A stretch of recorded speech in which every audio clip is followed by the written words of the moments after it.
I'm Cass. I'm Rachel, and you're listening to The Appliance Girls.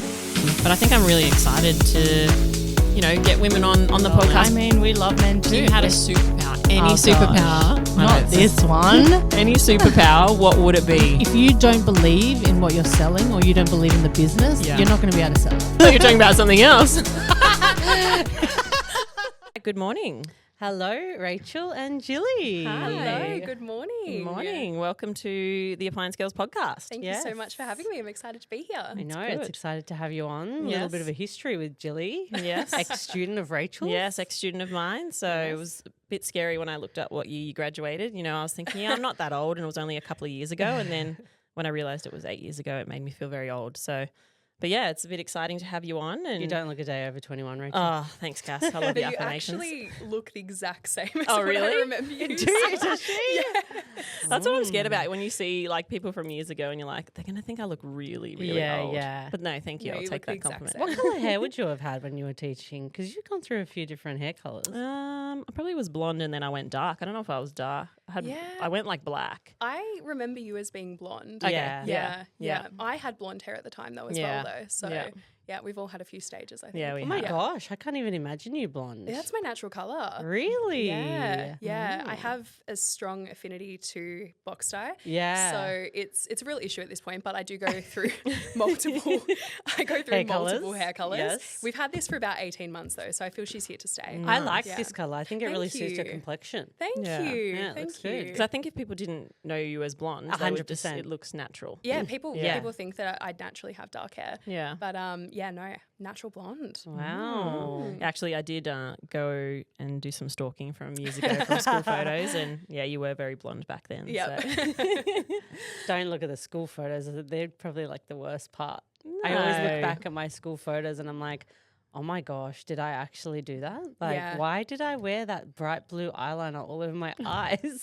Or more so, where's the eyebrows? Yeah, That oh was my one. Where are Yeah. the eyebrows? But Jill, you were at a time when you guys were cool at school. Yeah, you back guys when we were at like- school, we were like, Oh, I really was terrible. not cool at school. Yeah. I absolutely was not.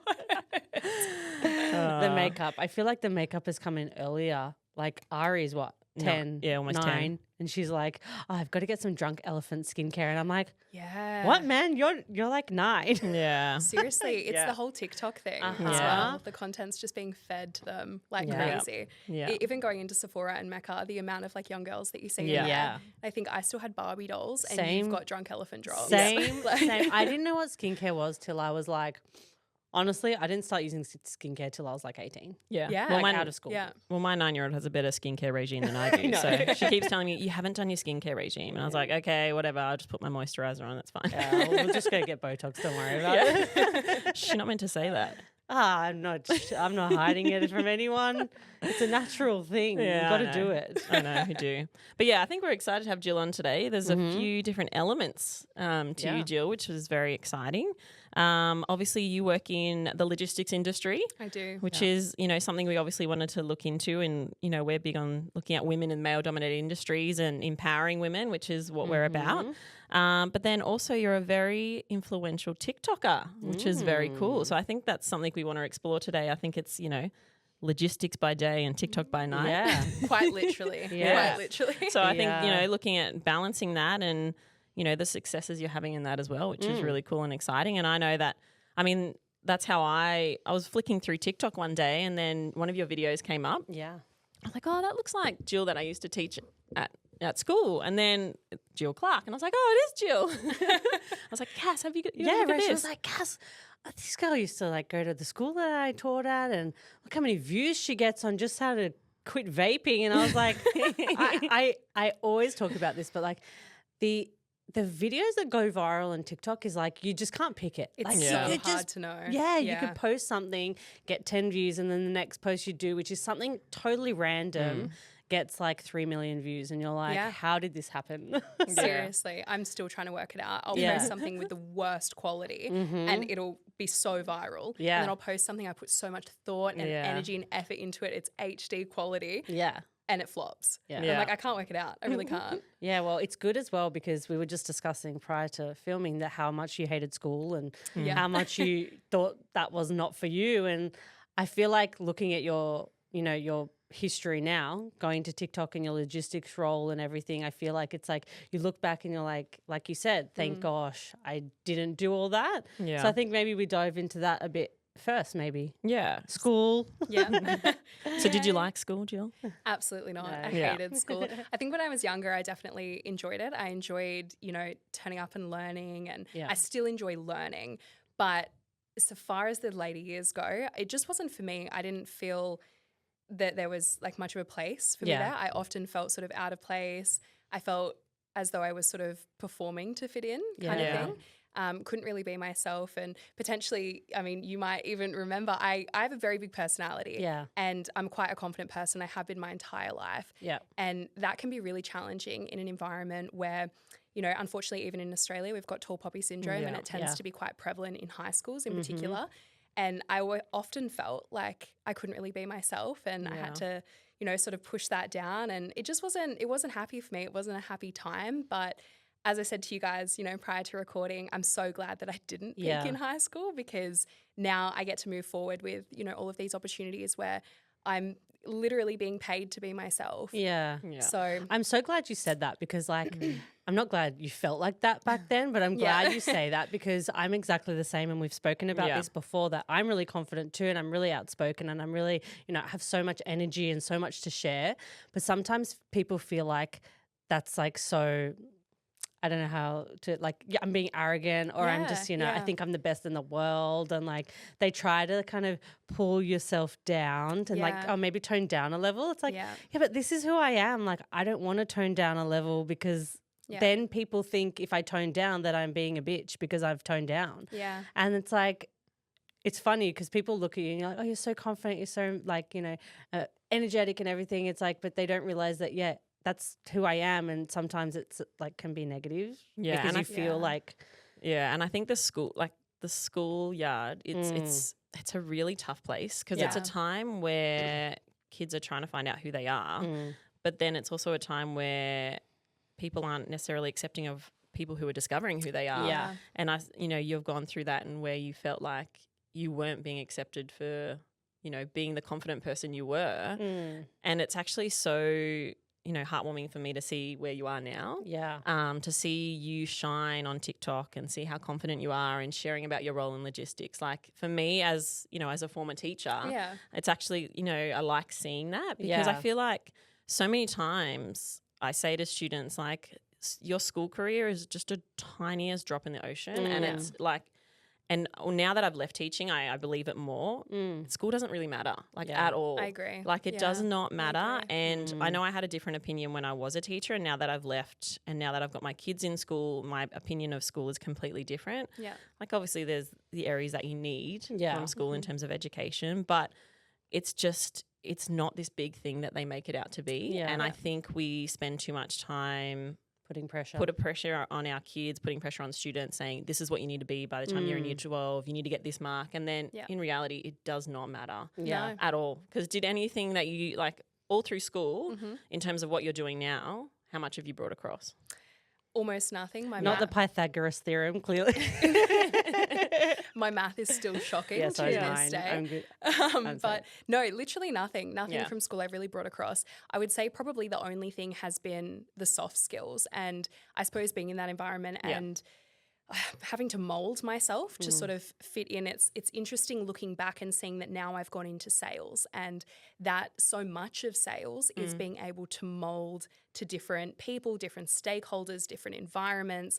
And I often wonder whether I learnt that through school and through that Yeah. experience.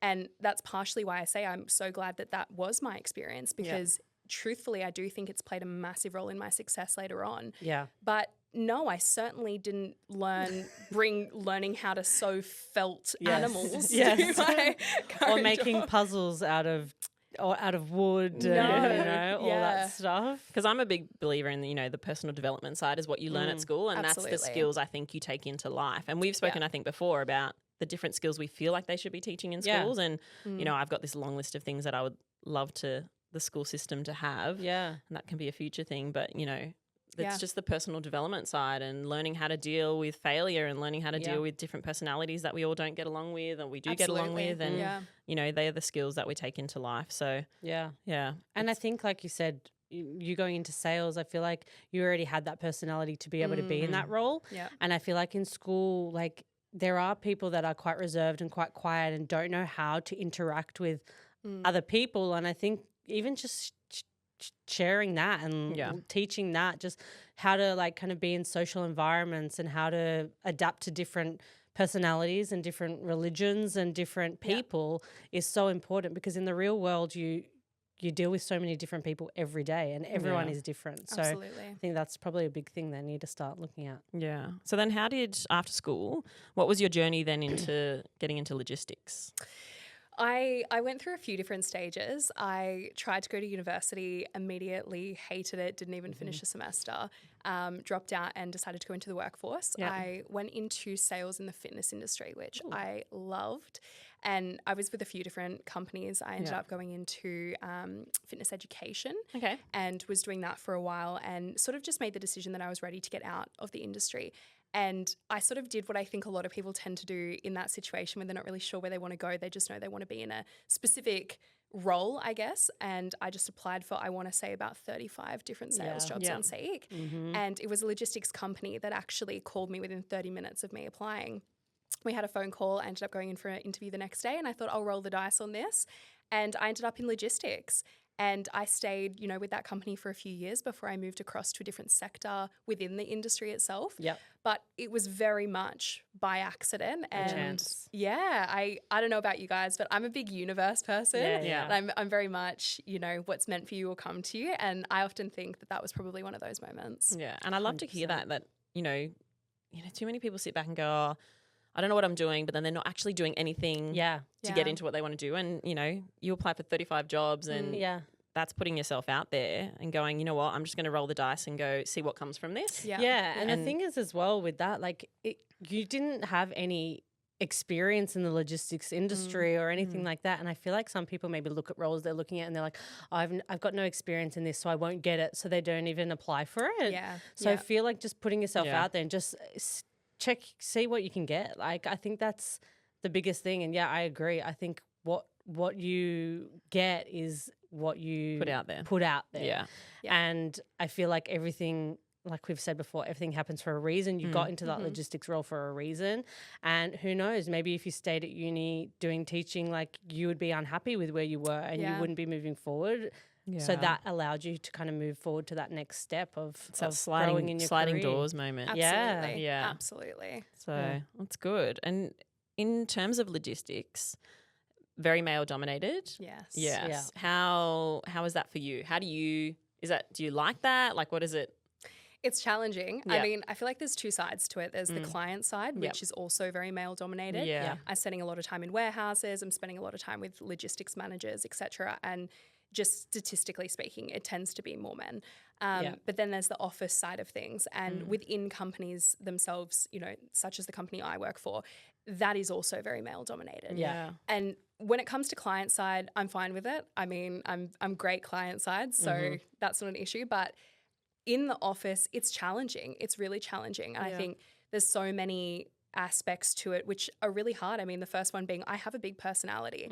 And unfortunately, there are a lot of situations where I think when you're a woman, a strong woman, coming into a corporate environment, you've got a big personality, you're confident, you're sure of yourself, but you're also young. Yeah. You're not often taken seriously. 100%. Or you are brought down a few levels very quickly, whether that's justified or not. So I think that's been really challenging. I think also learning that it's okay for me to challenge the men in the room has been a big learning curve. And that's taken a couple of years.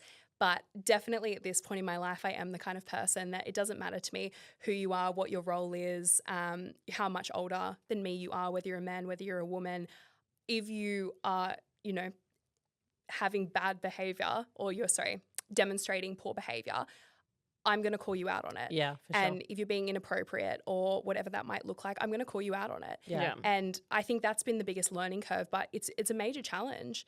even within my office, it's only me and one other girl in the office. And I think when we even look at things like women's health, so challenging dealing with that in a male-dominated office. They really don't understand. They don't understand. And I mean, even from the perspective, you know, TMI, but I'm somebody that suffers from really painful periods. Yep, that's what I'm saying. And being in a male-dominated office, how do you communicate that as a young professional woman and have it be heard, have it be understood, and then have it be accepted? It's a really difficult thing. And there's been many times where I've had to say, I'm not well today, I can't come in, rather than actually feeling comfortable to be able to actually explain why. Sure.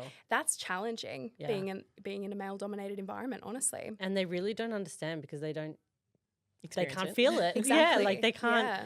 I think the only way that they're going to understand is if you get one of those machines, chuck it on them and say, this is what we I feel would like love once to. a month. Yep. And if you think this is bad, then you got to understand that we got to take some time. Yeah. Because like when you have that pain, it is like burning and you need that heat pack on 24/7. You can't move.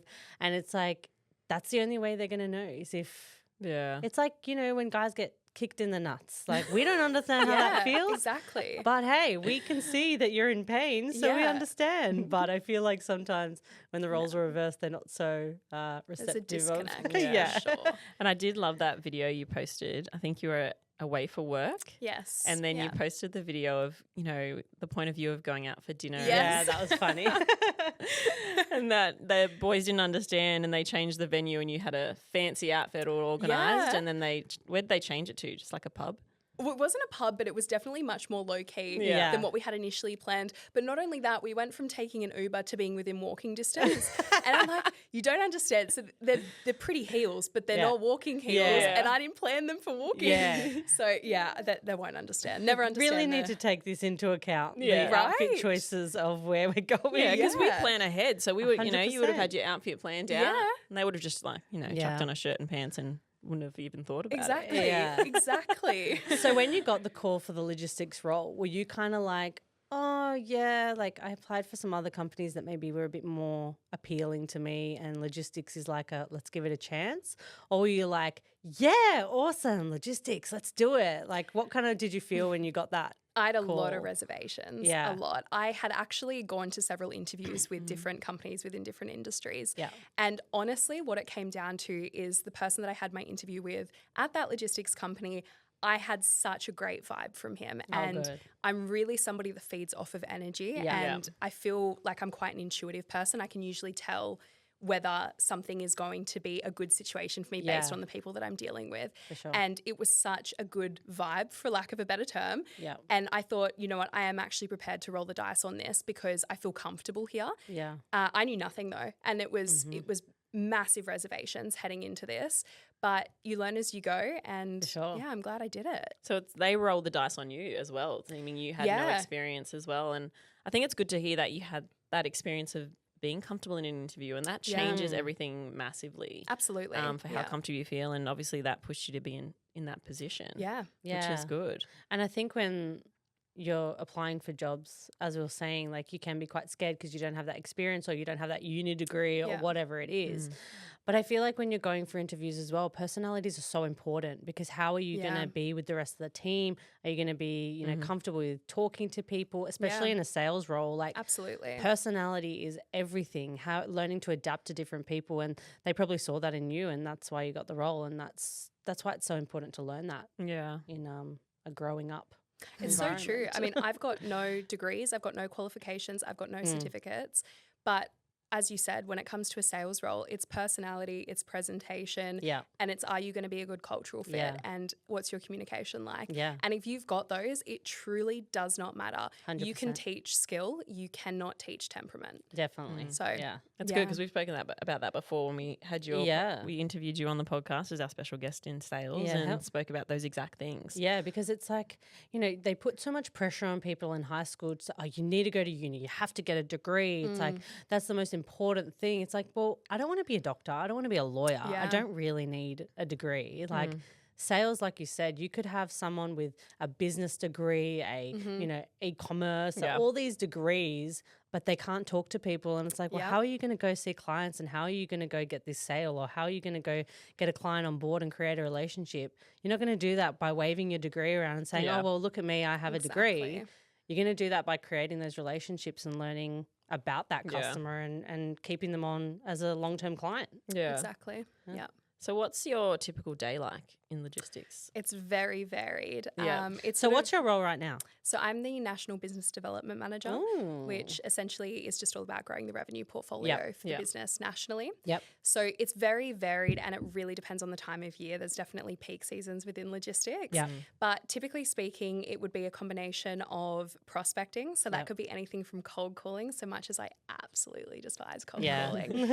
It could be cold calling. I could be using AI tools for prospecting, LinkedIn, etc. Yep. And then I'm also either onboarding new clients or I'm sort of working through the trial periods with new clients and I suppose account managing them in a lot of ways. And that could mean having my hand in a million different pies things. at one time. Yeah. And then in addition to that, going out to new business meetings. And that could be anything from an initial meeting where it's really the discovery process, learning about the business, learning about whether they fit what we're looking for and we fit what they're looking for. Yeah, for sure. Really going through that stakeholder environment. Who are the key players within this and who do I need to be speaking to, etc. Yeah. Or it could be presenting a solution back to them. It could be a second or third meeting or a fourth meeting, and we're sort of going through what we're actually going to be presenting to the client and where we want to be moving forward. Yeah. So incredibly varied. And as we sort of get closer to Christmas or end of financial year, peak season is hell. And that adds an even further layer of complexity to the day. And is that you guys are nationwide? Yes. Yeah. So a lot of traveling for you, or is it kind of all Zoom? It's, I mean, definitely a lot of Teams meetings for sure. But predominantly, I would say it's either Teams or I'm sort of dealing with stakeholders that are within New South Wales most of the time. However, just I suppose that's really where the freight landscape tends to be is Queensland, Victoria and New South Wales. But certainly there's travel involved as well. And that's something that we're starting to do a lot more is actually flying into state to meet with the key stakeholders or even just to see the team down in Melbourne. Our head office is down in Melbourne. So had a few development days and whatnot down there, which has been good also. That's good. That's important to see the rest of the team. It's kind of like you're not so isolated. Absolutely. In another state. Yeah. So you're enjoying logistics? I love logistics. I love it. If you had told me 5 years ago that I would care ever so slightly what the racking in a warehouse looks like, I know. I would have told you were crazy. These days I walk into a warehouse and I'm like, oh, the staging area, the awnings, we'll take beautiful. You downstairs and you can I genuinely can't wait. I cannot wait.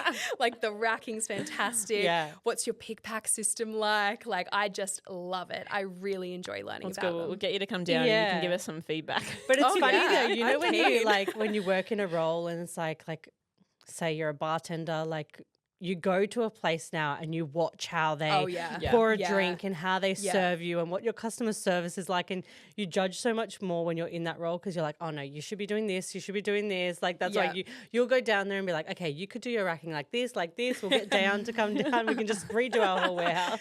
Seriously, even if I'm driving on the highway and I see a truck go past, I'm like, that's not strapped correctly. I love that. That's good. Does anyone touching on TikTok, but because we'll go more deep into that. Yeah. But when you started TikTok on even now, do any of your clients say anything? Like, have any of them said, "Oh, I saw you on TikTok," or have they mentioned anything, or no one's kind of gone over to that side? Seen me on TikTok from a client side. Okay.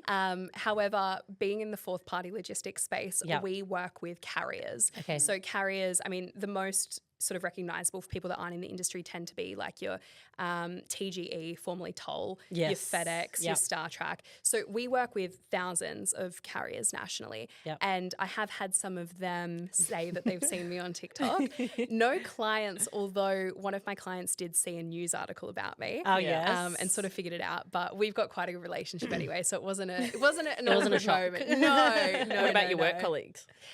They know. So funnily, I only started TikTok at the start of this year. Yeah, okay. So That's I actually crazy. started it while I was on my leave between Christmas and New Year's, and I came back into the office and I was like, guys, I don't know how it's I'm happened, famous. but I got 3 million views on a video and this is my life now.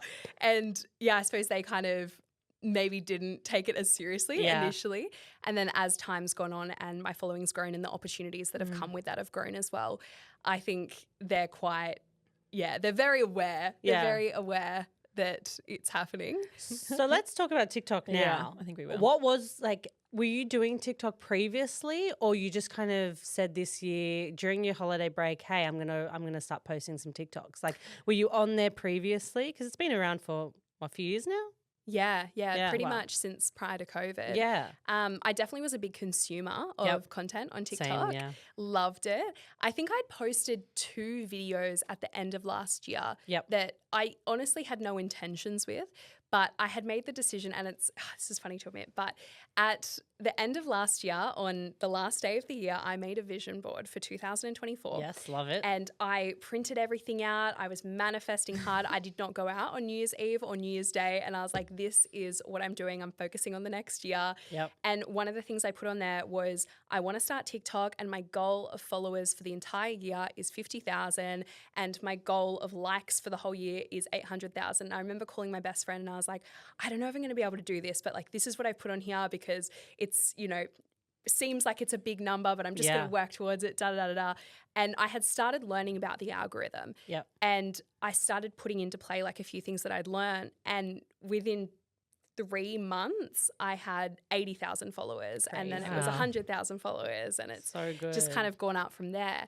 But yeah, I mean, it was slightly intentional, but also a lot by chance as well. It's funny because I've always like people that are big on TikTok, like yourself. I've always wondered like what is that starting point? And so that's actually interesting to hear. Like that was something you actually manifested. Yeah. And I love hearing that. Yeah, like we've spoken about that so much. Like, we love that. Yeah, so actually putting it out in the universe, this is what I want, and actually just going for it. Like that's And that's I love really cool to hear. like we're all about putting it out in the universe, but also telling someone else about it so they can keep you accountable. And the Yes. fact that you called your friend and was like, "This is my goal," and so she could like keep you accountable on that. But then it's Love not putting it out into the universe and then not actually doing anything. exactly. Like obviously you've worked for Yeah, it. exactly. It didn't just happen. But that's exciting. Like I didn't realize it was only from the beginning of this year. Yeah. And that's a really Yeah. short period of time that you've grown. Because how many followers do you have now?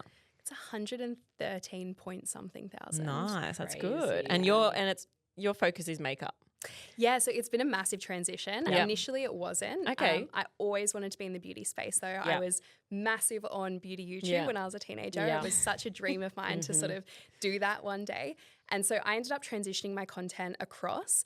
And now it's predominantly beauty with a little bit of lifestyle and Yeah. stuff in there, just random vlogs here and there, bits and Yeah. pieces. Sometimes I say some funny things Yeah. and it'll just, that's what it'll be. Just takes off. Yeah, exactly. What can I say? But predominantly it is beauty, and that's the space that I intend to continue in. Yeah. And I What think that, was sorry, what was that first video that you posted that went viral? Do you remember like what the first one was that So really it was took actually off? the first video that I posted. Yeah. Oh, wow. At the start of this year, it was me quitting vaping. Yeah. And I had Okay. 3 glasses, which to anybody listening, do not do this. I actually did not know until after that this is dangerous. Don't do it. But I had 3 glasses of water, wine glasses of water. Yep. And I was drowning my vapes that The I'd found vapes. around the house. I think I had like 6 or 7 of them. It was ridiculous. And it was the worst quality. I had a filter on it, and you could tell I had a filter on it. The lighting was terrible. I literally had something else I had to do that day, and I thought, I'll just quickly do this. As I'm running out the door, I was quite literally running out the door. I grabbed the wine glasses, was sort of filling them up.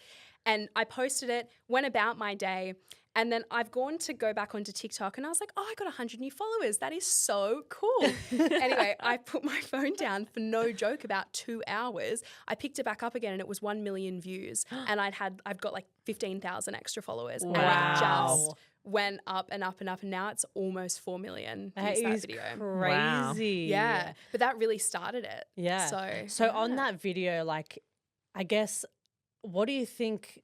Like, it's so hard to pinpoint what it could have been. Like, did you use specific hashtags? Did you, make some sort of a the caption interesting? Like, because, you know, you think about it and you're like, okay, what do people search? Like, you know, beaches or We're what- secretly what- trying to learn here. 'Cause, Yeah, we are. Because I can't pick TikTok at all. It It's just hard. I don't It get is it. hard. Yeah. But like, what? Yeah, on that video, was it like hashtags that you used, or what do you think? Yeah. it came So down to. this is where the strategy kind of came into it Yeah. because I posted that, I think it was the 3rd of January I Okay. posted that.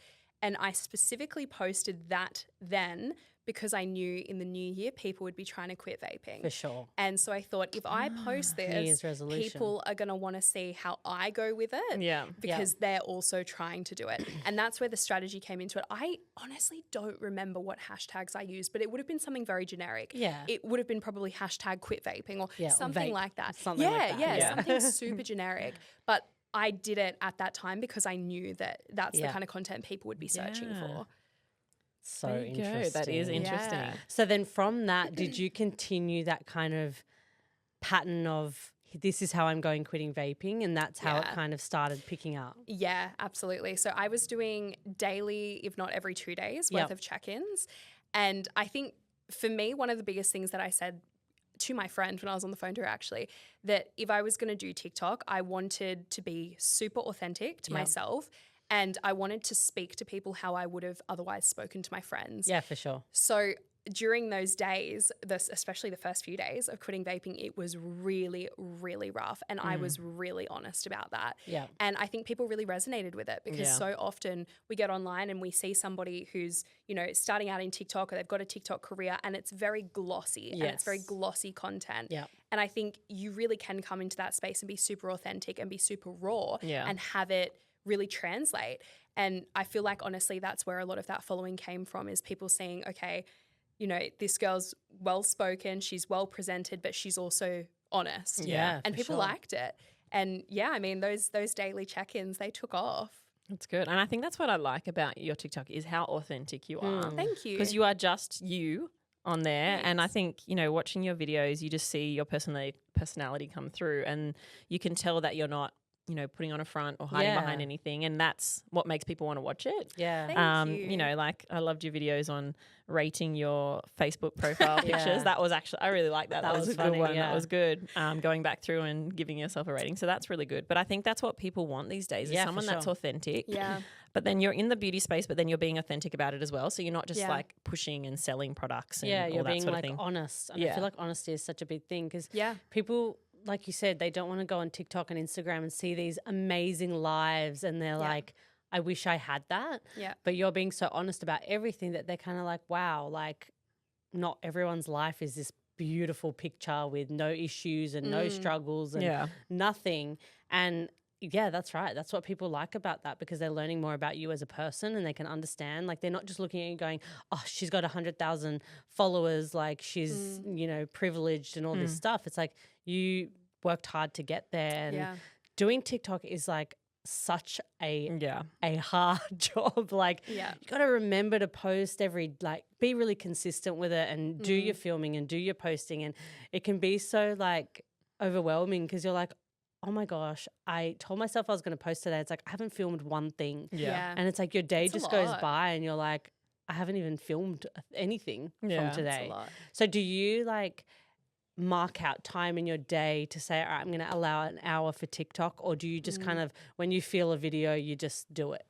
It's a bit of both. Honestly, Yeah. it really depends on what my schedule's like. I try to save my weekends for filming, Yep. which is obviously hard. You know, you're working Monday to Friday and then you're essentially working again Yeah. Saturday and Sunday. But I often will end up doing something throughout the week, whether that's editing videos, whether that's, you know, going through the algorithm and trying to work out what I'm actually going to film on Yeah. the Saturday. Yeah. But I find that typically speaking, the videos that I love the most of myself are the videos where I more often than not, it's 3 a.m. in the morning and I'm sitting in bed being like, please let me get to sleep. Yeah. And then I'm like, oh, I've got this idea and I'll Yeah. do it the next day. And those are the videos that I often look back on and I think I loved that. I Yeah. loved Yeah. that piece of content. And it's usually the more off the cusp moments. Yeah. But interestingly, you said something just before that I wanted to touch on too. Yeah.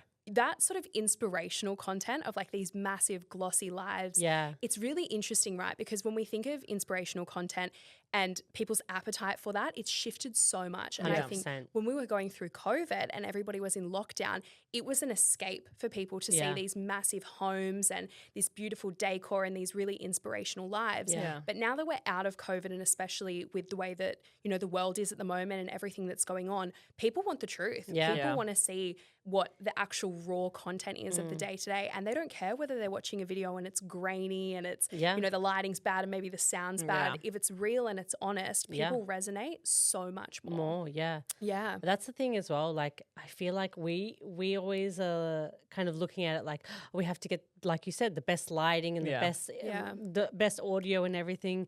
But it's like one day you might just think of something, video it, post it, and that's the video that gets the most views. And on the other side, like, I guess TikTok can be really positive, but then there's also those negative comments that come through. And, you know, I guess you'd be getting a lot of comments on your videos. Do you read through all of them? And how do you, I guess, I don't know if you actually get any negative comments, but if you did, how do you think you'd manage that? And what kind of do you do to just push it to the side? Yeah, it's a good question. I don't get as many now as what I used to. I think probably because my content has transitioned more into that beauty space. And my demographic of people that follow me is something like 93% women. Okay, right. And in the past, when I have had negative comments, it's been from men or no-name accounts. Yeah. But typically, I will get negative comments on videos where I'm sharing an opinion of mine. If I'm doing a beauty video or a skincare video, it's very, very rare that there will be negativity involved. For sure. But when you're sharing an opinion, it's a lot. Yeah. It's interesting. As I say, it's predominantly men, which I find very interesting. And as we said, like being a strong woman who is confident about her opinions, even online, I think it's a challenging one. But yeah, I mean, I suppose in terms of dealing with it, to be completely honest with you, it does not faze me. Yeah. Okay. I sort of think if you are somebody who feels the need to comment on somebody who you don't know, you're going out of your way, you're taking time out of your day to be cruel or nasty, you genuinely cannot be happy in your own life, because nobody that is genuinely happy in themselves and with the life that they live feels the need to be nasty to other people. They just don't. 100%. It's not on their radar. So when I see things like that, I often think to myself, like, I genuinely feel bad for you because something is going on in your life that makes you feel like you need to do that to another person. Yeah. And it's a reflection on them. Absolutely. Absolutely. I'm not going to lie to you, there are times where I'll see a comment and I think I could potentially go back to you with something quite funny. And sometimes I do. I love that. I'll get misogynistic comments from men. Yeah. You know, if I film a video in my kitchen, I'll get comments like, oh, you're in the kitchen where you belong. Yeah. I'll comment back, thank you so much. I'm actually absolutely obsessed with this kitchen. How nice is the marble? Yeah. Like something like that. Or someone will say something to me, I have very oily skin. That's just like my skin type. Yeah. They'll be like, oh, her face is oilier. Or her face is brighter than her future. Oh my And I'll be like, gosh. thank you so much. Charlotte Tilbury shade. Yes. I love that. Yeah, sometimes I'm like, I'll play into it. I love But that. It just does not affect me. Yeah. On the flip side of things, I do read everything and Yeah. I try my best to respond to Yeah. absolutely everything. And I think that's part of the success is that it's not people following me because they've seen one viral video. It's people following me because I interact with them and it's a community that's being built. 100%. So always try to reply to people that comment on my videos. Yeah. Because that's that connection. Because that's what people these days want from TikTok and influencers, and it's actually building that connection. And you're sort of building a community, and that's what it actually is. It's you know, it's the change in the times of what a community looks like now. It's online, and you know, have you built friendships? Have you with people that you've met through TikTok? Yeah, absolutely. So I've, you know, from the start, I started going to events, etc. And I'm very lucky that I was signed to a talent agency quite quickly. So awesome. I get connected through a lot of events. I get direct invitations to a lot of events. And so I've met a lot of people within the industry and I've had sort of mixed experiences with that. Yeah. But there are some girls that I've met that I'm like, just so lovely and light-filled and beautiful. And we've, you know, built friendships out of it. Yeah. And that's been really nice for me to have people in the industry and they understand what it's like. They understand the pressure of it. They also have full-time jobs, so they get the balancing act as well. But they're also just really beautiful people who I probably would have become friends with even if I hadn't met them in that situation. And I think as well, I guess with your beauty videos and everything, like younger girls these days, like we were saying, they're so much into makeup and beauty so much earlier in their life. And I feel like with your raw content, you're kind of now that role model for younger women to be able to feel confident in themselves and see you. And I think you replying to those comments and not kind of showing that it affects you kind of gives them the empowerment to feel like, hey, if I'm getting bullied, like I just need to really show that this doesn't affect me. It's on you, the bully, not on me. And I think because bullying is so big these days, and especially with social media, younger women maybe don't feel confident enough, and it really kind of gets to them, and they hide behind that camera or that phone. And I think just showing that you don't need to cancel your TikTok, you don't need to close your account because someone's saying these negative things. You can continue on doing your videos. You can continue on, with your life without that making you feel like you have to quit. And I think that's such an important message for younger women. I think it sort of flows into other areas of life as well. Yeah. And as you say, like not making them feel like they need to close the account, delete their Instagram, delete their TikTok. But so far as like real life situations as well, is not making people feel like they need to dim their own light or be less than for somebody else to feel more. Yeah. And it's interesting you say that because, I mean, honestly, and I don't even know if this is something that you know or not, Rachel, but I had, some pretty bad bullying experiences in high school. Yeah. And I really struggled through that period of time. And I think that's part of where the resilience was built for social media. And that's part of the reason why it doesn't affect me is because I'm like, well, you've already said it to my face. So now you're behind the a keyboard is nothing. Yeah, like this is nothing, honestly. But no, it's so true. And I think for me, when it comes to the community that I've built, it's so important to me that nobody who follows me thinks that I see them as a fan. Yeah. You're not a fan. Like you're a real life person who takes time out of their day to support me, to comment, to like, to share, to watch my content, interact with my content. Yeah. Like you're part of the community. You're not a fan. Yeah. And I want to reply to you, but I also want you to feel like, you're a part of something. Yeah. And if that means showing you that, you can have resilience in these situations, more than happy to do it. Yeah. Like, I think that's what it's all about, really. And that's, I think, where influencers should be heading in that direction. 100%. And I think that's so important. It's funny because talking about, being bullied in school and that experience for you. Let me get a sip of my apple. Before we go further. I think it's funny. I always look at that and because, as I've said, the schoolyard is, it's full on and it's confronting and it's the bullying, it's always there and I don't think it's ever going to go away. But then also a part of me looks at it and thinks, you experienced that and I know so many people that have experienced that, but then look where you are now. Yeah. And like you said, that's where you developed your resilience. And then sometimes it's, do we have to go through that to then be who we are? Like it's unfortunate, but then now seeing how bright you're shining and your confidence and, is something that I can look back and go, well, maybe you needed to go through that to be who you are today. And that's just I actually agree. a way through life. Yeah. And it's just so good to see how you've brought that into what you're doing now, into your day-to-day work, but then into your TikToks. And, it's really good to see. And I like that.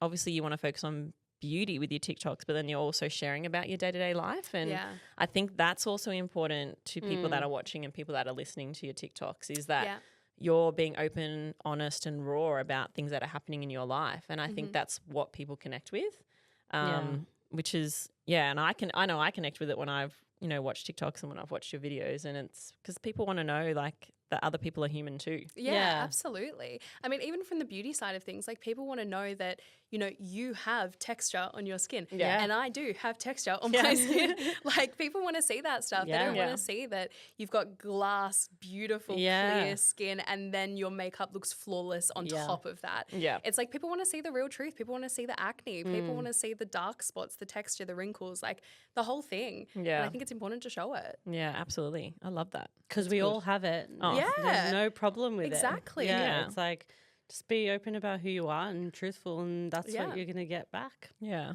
Amen. Connect. Love that. Now, how do you because obviously you're creating a lot of content on TikTok, and then you've got a full-time job. How are you balancing that? How do you feel at the moment you're balancing that? It's really hard. I think at the moment it's the hardest it's been this entire time. I would say it's most difficult to learn how to prioritize because on the one hand, you know, my full-time job is my profession, it's my career, and I've spent so much time building it and getting it to where it is and, you know, breaking through salary walls. And I'm so proud of where I've gotten to that I don't want to lose that. But then on the other side, I've got this creative pursuit that I had always hoped was going to work out, but truly didn't know if it would. And it's flying and it's going from strength to strength, and it requires time and energy to continue building. So learning how to prioritize and when to prioritize is the biggest thing. And I really try to keep my work to the 9 to 5 hours and have TikTok outside of that. But that in itself is a really hard balancing act. I mean, you add events into it, you add partnerships with brands where I'm on a strict brief, I'm on a strict timeline, you know, they're paying me as well. It's not just something I'm doing. It's not just a hobby. Exactly. Like it's hard. It's really hard. It's the added pressure. Yeah. Exactly. And then producing content that's also good. Yeah. And that I feel like I can look at and be proud of as well. It's hard. It's honestly really hard, and I'm probably struggling with it the most now than I have this entire time. And that's because you've been like, that's a sign of success. Yeah. You're being successful. But do you think you would ever leave your job in logistics and full time? I don't see it anytime in the foreseeable future. Yeah. I think for me, it's like a security thing, right? Yeah. I love social media, and I think social media is fantastic, and I definitely intend to continue doing that. But it's so unpredictable. Yeah. And I think especially when we add into, you know, everything that's going on with AI at the moment and the way that, you know, technology as a whole is evolving, it scares me to think where things like that might be in the next few years. And I don't want to put all of my eggs in that basket. Sure. Yeah. I also really feel like I need that professional side of things. Yeah. TikTok's great, and I enjoy, as I say, doing that and building the community, but it's so self-centric. Yeah. And it's almost one of those things, right, where you're constantly looking at yourself in a camera. Yeah. I'm also in the beauty side of things, right? So I'm very focused on what my skin is looking like, what my hair's looking like, what my makeup's looking like. Yeah. I'm watching myself in a camera for maybe an hour. I then spend multiple hours editing multiple videos, staring at myself, hearing my own voice, watching it back. And then I'm interacting with people about myself as well. It's so self-centric for that sure. I feel like I need something else that's not about me. to Where you're continue focusing on someone else. driving. Exactly. I need that professional drive that sits outside of me. That makes total sense. I like that. Yeah. Because it's the two sides of you. Yeah. It really is. It is the, you know, logistics by day and the TikTok, by night, because it's Yeah. like you want to have that professional career. and Hannah you've- Montana. Yeah. You've worked so hard in your profession to get where you are, and you're still pushing in where you want to be. But yet you have this creative side. And I think if you can continue to balance it, that's amazing to see. And that's a testament to you to continue balancing that, because then that you're getting both those aspects that are sort of obviously, you know, filling that void, or not void. The cup. Filling the your cup. That's the Yeah. one. Sorry. Yeah. Lose my words. I think as well, like you said, you don't want to put all your eggs in that one basket because if something does ever happen to TikTok, you know, we've gone from MySpace to Instagram to Facebook to TikTok. Like TikTok may not be around forever. And it's like if you put all your eggs in that basket, what do you fall back on? Jill won't know MySpace. Yeah, I know MySpace was way before Jill's The time. best I can give you is MSN. Yeah, That's the MSN was best I can give you.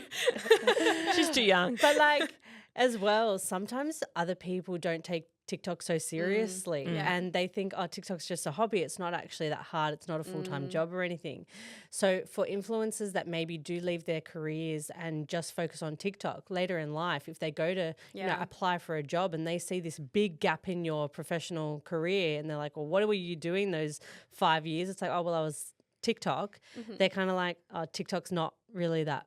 Yeah. You know what I mean? Like it's not a serious job. Yeah. Where actually it It is. really is a full-time Yeah. job. Especially if you're being paid to do it. Yeah. Oh, yeah. And I feel like people have this misconception that TikTok's just, you know, a quick video, that's it, takes 5 minutes max, but there's so much behind it. Yeah. The thought process of the video, the Yeah. idea, the editing, the, you know, putting it all together. And I feel like if you don't have that, you know, job to fall back on, that, like you said, it's a security thing. You don't know where to go from there. Yeah. So I think that's Absolutely. super important to have the both. But like you said, it's so hard to balance both Yeah. because you want to have that time where, you know, have time maybe for yourself, where you're not just Yeah. posting a video or you're not at work, you're just kind of relaxing or hanging out with friends Yeah. or Do you take anything time like for that. yourself?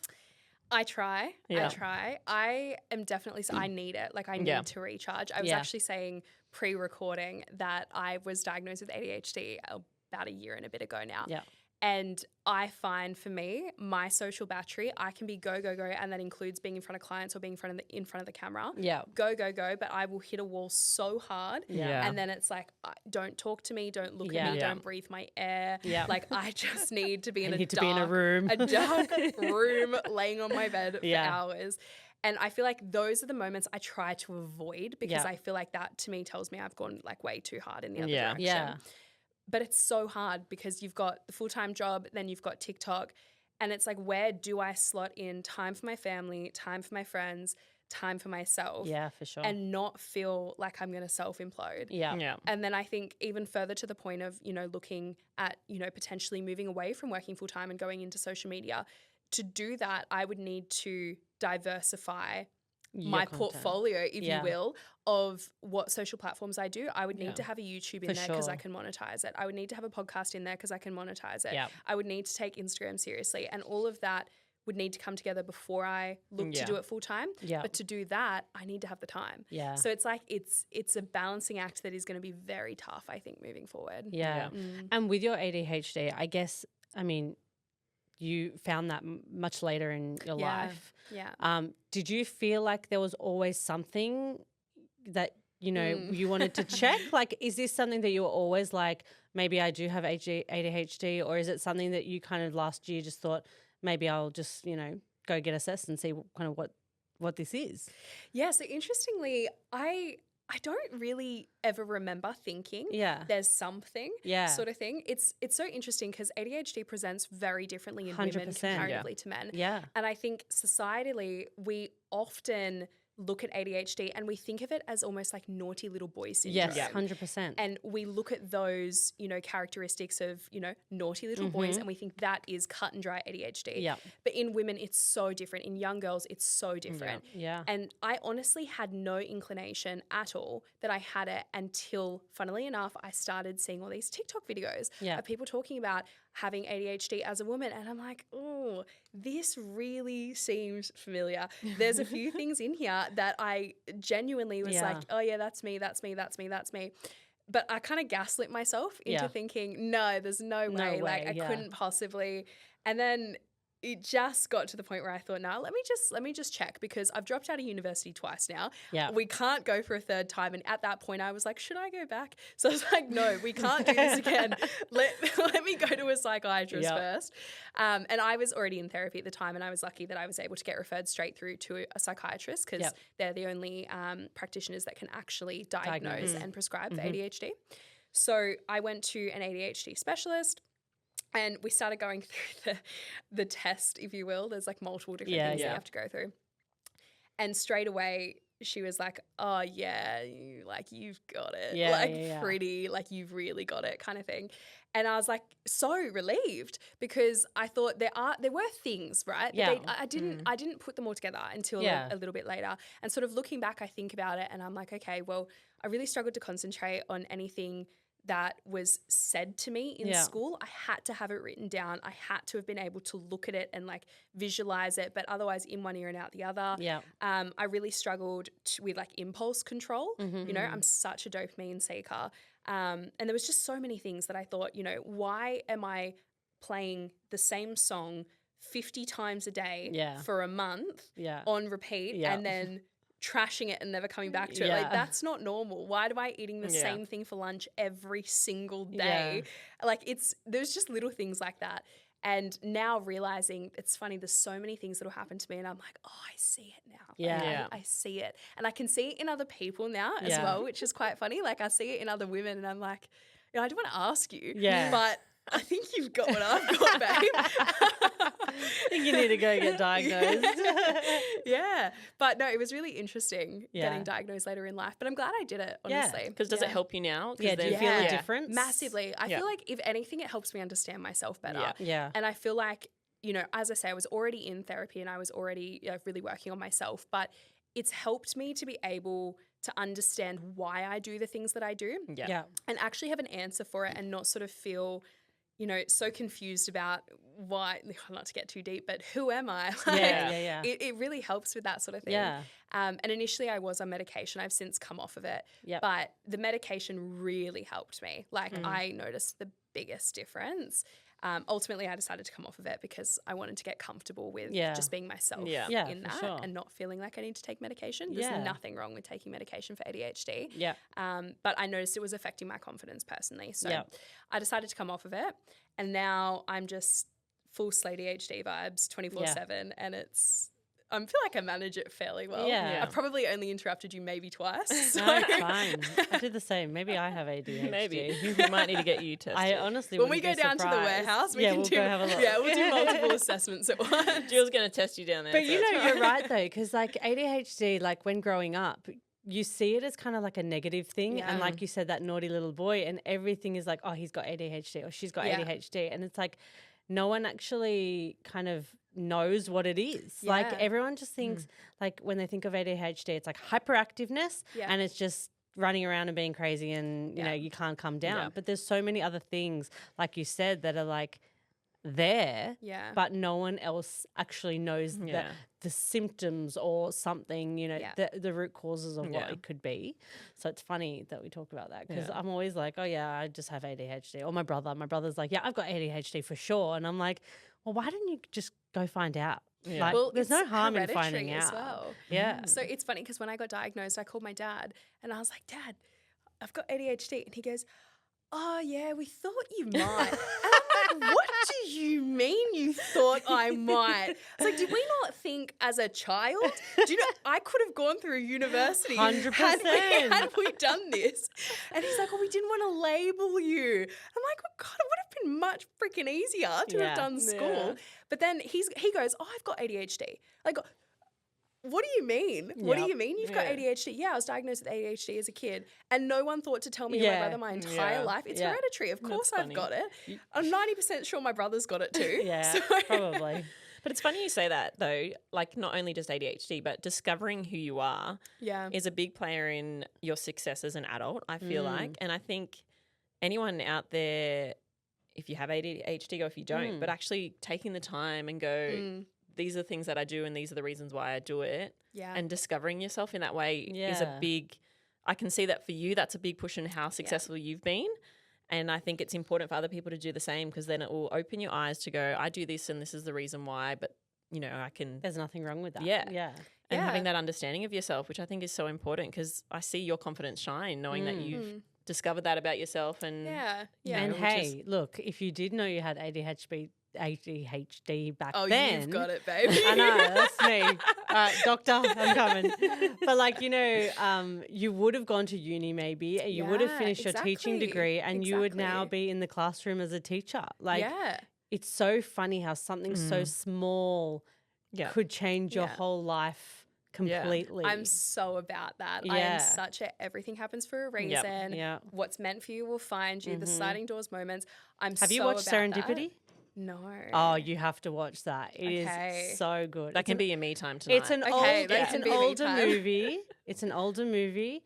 Have you watched it? yeah, Oh my long God. time It's ago. an older movie, Okay. but it's like literally about that. Like everything happens for a reason and destiny and just right place, right time. Like it's Yeah. really good. You've got to watch it. Have you seen the butterfly effect? I have Yeah. watched Is it that. kind of like that?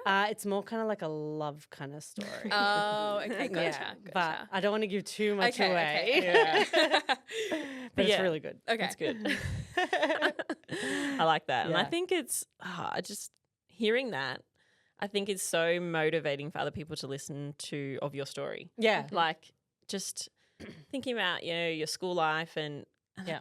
because, being a former teacher, and I hate that sometimes I would have been guilty in pushing like, you need to get your assignments done or whatever it Yeah. might be. But then near the end, I was very big in, be who you are and Yeah. more pushing the personal development side. Mm. But then it's like adult time, when you're an adult, it's now the time that you start working on yourself and being who you are truly. And it's not letting the outside noise, is what I like to call it, Yeah. disrupt what you want to do with your life. Yeah. And you can be 100%, whoever yeah. you want to be and Yeah. just don't let that outside noise mess Yeah. you. And I love that with you. Your personality is who you are, and you're so confident, and you're an extrovert and everything. And like I said, it just shows girls growing up that you don't have to dim your light, or you don't have to No. dial down for people Yeah. to accept you. Like, you can be who you are. Yeah. So I guess, like, if you were to be speaking to younger women or anyone really, what's kind of one piece of advice you maybe have learnt along the way, or that you think is important to share? You almost said it just before, but Ooh. it's I feel like we're the same person. right. Don't dim your light to make somebody else feel brighter. Yeah. I think you really just be who you are. Yeah. There's only ever going to be one version of you. You are the only person who will wake up with yourself every single morning and go to bed with yourself every single night of your entire life. Yeah. You need to be comfortable with who you are to be your best self throughout every single day. Yeah. And I think doing that and, becoming confident, learning about yourself and being yourself Yeah. is the best way to find true happiness in life. Yeah. But also a little saying that I absolutely love for anybody who is sort of thinking, I want to put myself out there, I want to do TikTok, or I want to go into a new industry or a new job or whatever it might be Yeah. that I have never been in. I don't know what I'm doing. I feel cringy in this situation. Success is on the other side of Cringe Mountain. I've I said it love before. that. I'll say it again. It is so true. Yeah. Like, success really is on the other side of Cringe Mountain. And if you can push through the cringe, that I'm telling you, what is on the other side is going to be so worth it. Yeah. It's funny you say that, because when we were in the Philippines, our Philippines team, they love their TikToks. Like, Yeah. they are like obsessed Yeah. with the dancing TikToks and, the funny ones. And we did a dancing one while we were on the retreat. Do not watch it. And Rach and I looked back at it Is and it we were up? like, oh my It's God. cringy. We look I'll be watching like after this. idiots. Like, we look like the biggest idiots. But then I'm like, you know what? We're laughing so hard at it. Yeah. Other people Yeah. will find it funny. Like, whatever, who cares? Well, you Yeah. had fun while you were doing it it's- as well. yeah, exactly. And you just laugh about it and you go, you know Yeah. what? It was cringe, but who cares? Let's mean, And we- it's a move on. memory to look back on Exactly. as well. Like, We did think we looked. I thought we looked amazing while we were doing it, but then I look back and I'm like, oh my gosh, I have like no rhythm. I'm Yeah. like just standing there like a stiff like robot or something. And it was funny, actually. We did record an episode of the podcast over there, and like our mics were obviously not proper professional mics, Yeah. and our laugh Oh, I on laugh. the podcast was terrible, and it sounded like a cackle.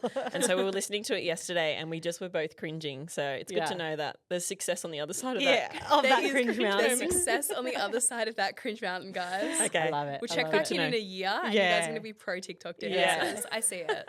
Yeah. Speaking in a year, like I know you made your goals on New Year's Eve last year.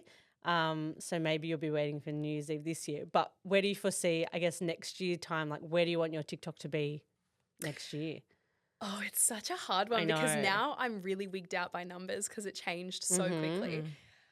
Because you hit that target so quick I that know. you're Do like, you set that was easy. do Like, you you set know? yourself regular goals? I try not to anymore because I find I get so bogged down in it that I will feel pressure to produce content that's not authentic Yeah. to push the numbers up. For sure. So I try not to do that anymore and more so just sort of like celebrate the wins as they come. Yeah.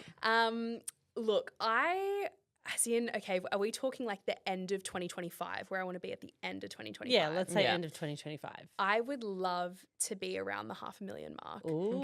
And I think I'm really going to push to be around the 500,000 mark. Ooh. What are you at now? 100 something thousand? 113,000. Ooh, I reckon I you could reckon get I can. there. I genuinely think I can. Watch, next year we'll talk to you and we'll be at like 1 million followers or something. We'll be like, oh, well, that was easy. We'll have Put to- out into the universe. Yeah, exactly. We'll have to go through Jill's agent. I won't be able to just Yeah. message. Yeah. Like, I'll have my people call you. Yeah. Jeez, thanks. No, okay, so 500,000 mark, we're saying. I think we go 500,000. Yeah. I intend to start taking Instagram a little bit more seriously as well. I don't really play into that. I'm just not an Instagram girly. Yeah. But I definitely need to start doing that. And then, look, who knows? Maybe I'll apply for maths too. Yeah. Wow. Maths. So you're single? I am tragically single. Okay. Like, it's bad. Yeah.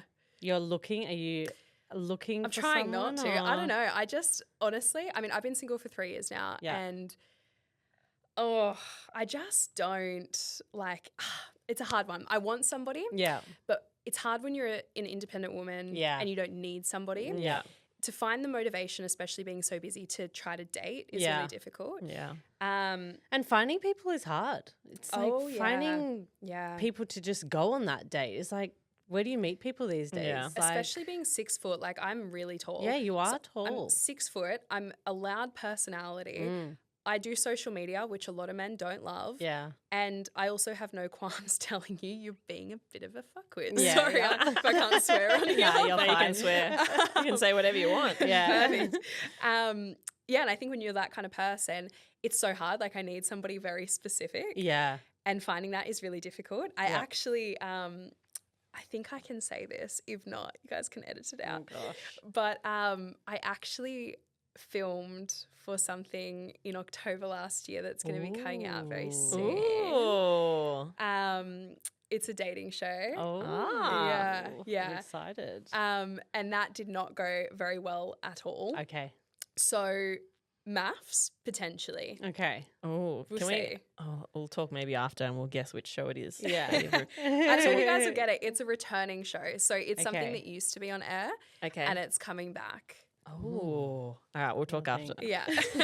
So if you had 1 minute now to audition for maths, what would you say to the maths producers to get Yeah. this is your Okay. chance. We're going to be sending it We'll to send them. this in. Okay, do I look at the camera? Yeah. Yeah. Okay. So introducing Jill Clark. This is your audition for maths. Hi, I'm Jill. I'm 26 years old. No, seriously, I'm really fucking funny. You're going to love having me on camera. I'm very well spoken. I think I want to date somebody, but I'm not sure, which is going to make for perfect content for you guys. You can mic my family up, though it's probably not the best for me. It will be fantastic for you. I have a very specific set of things that I'm looking for, which once again, I know you're going to match me with somebody that is entirely different to that. So it is going to be fantastic for the viewers and for your production team, specifically the editing department. I could either be the villain of the season or I will be beloved by all of Australia. It's really hard to say, but I am willing to go down that journey with you. So anyway, your people can talk to my people. But hit me up. Yeah, that was good. I love that. That I was can good. imagine you on maths. I can actually. Yeah, me too, honestly. Lifelong dream. But like you said as well on maths, like, you know, the, what do you call them? The contestant? Like the Participants? participants. The bride and the grooms. They have their set list of what they want in a person and everything, Yeah. and then they match them with someone Complete totally opposite. And Yeah. you're like, why did they match them with them? They should have been matched with that guy, and they should have been matched with that guy. But I guess maybe there's a thought process around it. I guess some It's- psychological or yeah, something. it's good content. That's what it is. Maybe you the could thought meet the love process of your is how life. can we edit this? Yeah. How can we make this an absolute shit show? Yeah, exactly. I genuinely hope if I was to go on, like I meet somebody. Like I genuinely hope because at least Some that people way, really have. Well, seriously, I mean, you look at like Martha Yeah. and Michael as well, and there's a few of them, Yeah. like Cam and Jules. Cam and Jules, they got babies. Yeah, exactly. Yeah. Like it's happened. But I think I just feel for me personally, Yeah. I will be too good of an opportunity 100%. to not match correctly. Yeah. Like, Yeah. yeah, I could see that, but I genuinely hope that it happens because then I don't have to date them. I just marry them. It's fantastic. Exactly. Yeah, straight to the altar. Yeah, exactly. Straight and they also away. don't have a choice. It's Yeah. like you are matched with me. You have to have me. Yeah, you actually have to have me. Not only that, you have to go on a honeymoon with me, and you then have to live with me, and then we will sit on a couch very similar to this, and you're going to Yes. say how it's been so lovely getting Yes. to know me, and we're probably would have been fighting like an hour before Yeah, that. probably. Yeah, I think it's the perfect setup. Yeah. I honestly. like that. Is that on your vision board? I think I should put it on the I think next year's because- vision board. Put it in the Because universe. Yeah. From what we've heard, your vision board is very successful in Yeah. things Yeah. coming true. So I feel like that needs to go on your vision board. Now, is this a so. physical vision board that It you have, is, like a yeah. cork board, or is it like so a? I went to Kmart. Oh, sorry, hold on. I went to Kmart and got just, what do you call it, like a canvas, like a blank Yeah, like canvas a kind canvas, of thing. yep. I actually bought a printer specifically for this. I I love did not this. own a printer prior to love it. this. Got the ink, everything, the paper. Yeah. I literally sat up until like 2 a.m. on New Year's Day. Yeah. Printing out everything, cutting it all nice, sticking it on, good. like arrange. It took me so long to get this arranged Yeah. correctly, but no, it's a physical board, and I've Love packed that. it and moved it to the new place too. So So you it's can just coming keep everywhere with me. adding, taking away Yeah. what you've done already, and then just keep adding to it. Well, I thought I'll leave it as it is. Yep. Because that was like the thought process Yeah. behind Yeah. it. That's the original. Exactly, exactly. Anything else is like an added bonus, but Yeah. maths definitely Yeah. going on the next year's one. I like I love that. it. We'll see. We'll wait and see till we get the call to say, can you send us that audition tape? Yeah. We'll have that on air. Snippet.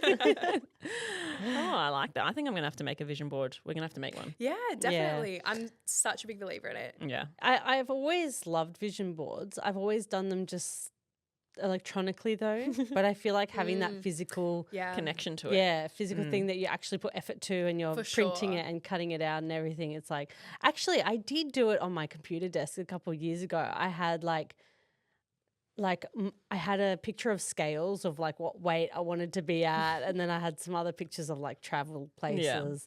And I think that's what I used on my computer. Do you remember Didn't that? you have a picture of you and Dion before you got married? And it was like we wanted to get married? I don't know. I can't remember. Oh, well, you'll have to make a new one. Yeah. I'll have to make an updated one because I definitely didn't reach that weight target that I wanted to get to. I did nothing. All right, that'll be a next year thing. Yeah. New Year's. Okay, New Year's. Well, we're just not going to go out because I like that. You didn't go out. You just spent the time focusing on Yeah. yourself. I think that's Yeah. a good thing to do. 'Cause I don't obviously like it's worked going out. out on New Year's. It's too No. busy everywhere. Yeah. I don't like It's going like out in general, Yeah, let alone like when the entire populations flock Yeah. to the same spot. Exactly. Yeah. Like it's too busy, and it's like I can just Yeah. watch the fireworks on the TV. Like, you know. Exactly. I just want to be with my family, and that's it. Yeah. Well, you know what? I've actually really enjoyed this podcast. I have too. because Me too, guys. you know, you're a former student of mine, but then I've learned Mm. so much of your progression now. And like as I said before, I'm just so proud of you and where Yeah. you Thank are and what you. you're doing, and you're doing amazing things. And I just love seeing, Yeah. you know, like you graduated 8 years ago, but then now seeing how far you've come, it's amazing. And I love seeing that. So Yeah, and I feel like I just Melts met my you, heart. but I feel like I've known you for so long. Like you have so many similarities to myself, and I'm like, oh my gosh, like I love you. Oh my God, stop it. I need to come here every I day. I know. feel so good right now. Hey, maybe we just make you like the warehouse manager here or something. Let's do it, guys. Honestly. well, we might not like her after she comes down and looks at our No, I'll like you factory. better because our factory is an absolute disaster. There's so much going on, and I'm like, why is this here? Like, oh my God, maybe I do have ADHD, guys. Because I'm like, I go down there and I'm like, this is all over the place. It needs to be organized. It's just a bit messy at the moment. Sorry, right. Diane. That's I know all right. you've done a really great job. Her putting it husband together. looks after that stuff. So Just- Oh, it's not okay. great. you're going to have a fight tonight now. So I'm going to bring him down when we go see the warehouse. and Jill You can give blame us- it on me. It's yeah, okay. you can give us the feedback. All right, so No. we always end with a question. We do. And we've done like random questions in the past, but I think because you're so beauty focused, we'll do a beauty question. Yep. Oh, okay. So what did we say? What is one beauty product you can't live without? Mm. Oh, okay. Definitely mascara. Oh yeah. Being a natural blonde, and I am like blonde, everything. Like my eyebrows, my eyelashes are so fair. That's so I funny. look like an alien if I don't have something on them. Like it's bad. Mascara must come everywhere with me. Oh my I like that. gosh. That's funny. So your eyebrows are really blonde? Yeah, so Yeah, these are me very too. much not the natural eyebrows. Do you tint them? Yeah, they're actually in desperate need of tinting at the moment. This is just product in them right now. Really? They Yeah. actually look good like this. Thank you What so product do you much. use? Yeah, I need Okay, that. so I go a bit rogue with my eyebrows. It's not actually eyebrow product. Well, the first bit is, so I use the Anastasia Brow Freeze to get them into place. I Yep. let that dry a little bit. And then Patrick Tar has an eyeshadow palette called the Four Eyes palette. And it's got powders, but then on one side it's got two cream, it's supposed to be cream shadows essentially. It's a brown and a black. And I actually use those almost as a pomade in my brows because of how they blend. They're designed to blend Yeah. like shadows. They're really beautifully toned as well because they're supposed to be shadows.